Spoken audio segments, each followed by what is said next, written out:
Dokážte Pythagorovú vetu. Klasické znenie Pythagorovej vety, obsah štvorca zostrojeného nad preponou pravouhlého trojuholníka sa rovná súčtu obsahov štvorcov zostrojených nad oboma odvesnami, môžeme vyjadriť schematicky. C na druhú rovná sa A na druhú plus B na druhú, kde C je prepona a A a B sú odvesny pravouhlého trojuholníka. Dôkazov Pythagorovej vety je viac. My zvolíme geometrický dôkaz, ktorý bude vychádzať zo štvorca ABCD. Takže ABCD je štvorec.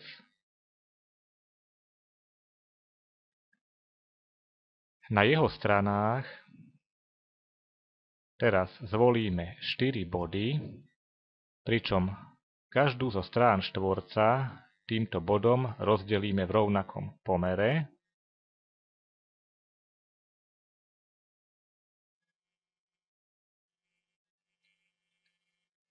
Takže body E, F, G a H sme zostrojili na stranách štvorca tak, že vždy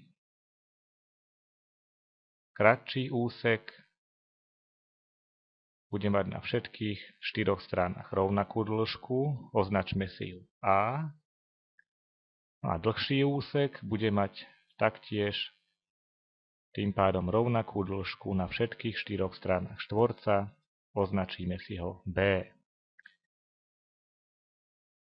Strana štvorca ABCD má teda dĺžku A plus B. Body EFGH teraz pospájajme úsečkami.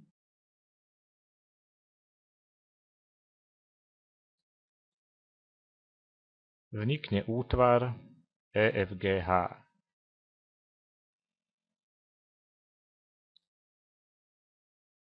Zistíme, čo za útvar je tento štvoruholník EFGH.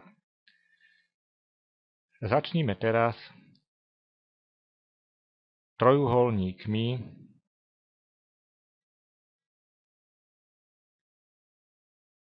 FGC,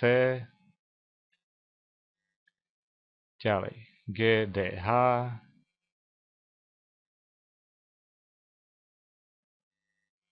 HAE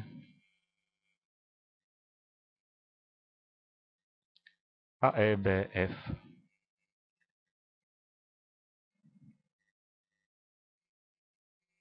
Tieto 4 trojuholníky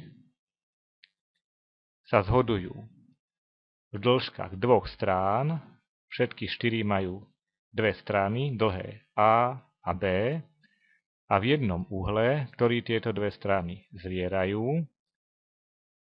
Tento uhol je pravý, pretože je to zároveň vnútorný uhol pôvodného štvorca ABCD. No a preto podľa vety strana, uhol, strana, všetky tieto 4 trojuholníky sú zhodné.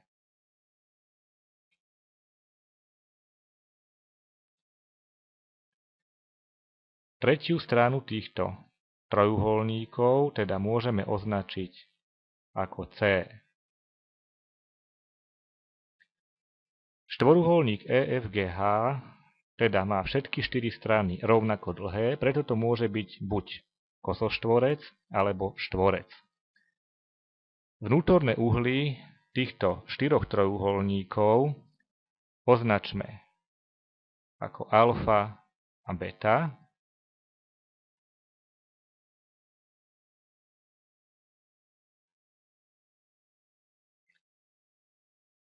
Uhol, ktorý bude zvierať strana B so stranou C, označujme alfa a uhol, ktorý bude zvierať strana A so stranou C, označme beta. V každom trojuholníku platí, že súčet vnútorných uhlov je 180 stupňov, preto súčet uhlov alfa a beta v našich 4 trojuholníkoch je 90 stupňov.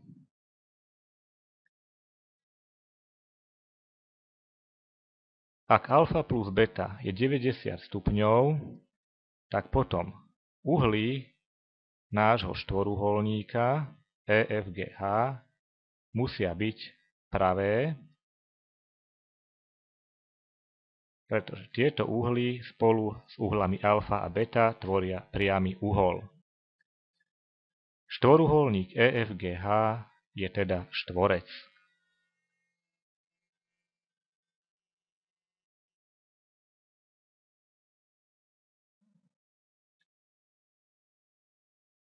Vyjadrime teraz obsah štvorca ABCD dvoma spôsobmi. Prvý spôsob ako dĺžka strany tohto štvorca na druhú, čo je vlastne A plus B na druhú. Druhý spôsob, ako vyjadríme obsah štvorca ABCD, bude ako súčet obsahu štvorca EFGH a štyroch trojuholníkov môžeme vybrať trebárs FCG,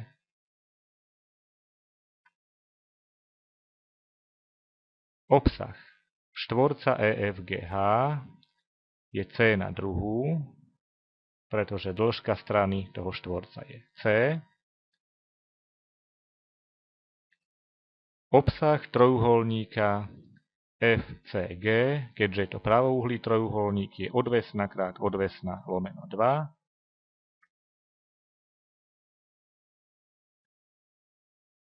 Čiže po úprave C na druhú plus 2AB. Teraz postavíme do rovnosti pravé strany, čiže obsah štvorca vyjadrený dvoma spôsobmi.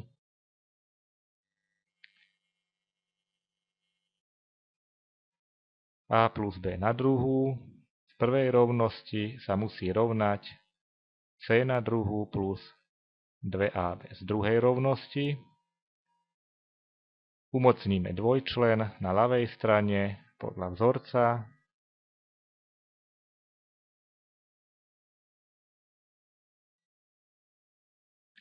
Od oboch strán rovnice odčítame 2AB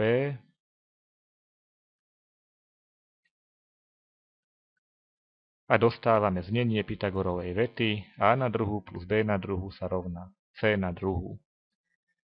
Keďže body EF a GH sme na štvorci ABCD volili ľubovoľne, tak rozmery týchto trojuholníkov A a B sú naozaj všeobecné a preto platí tento vzťah pre ľubovoľný pravouhlý trojuholník.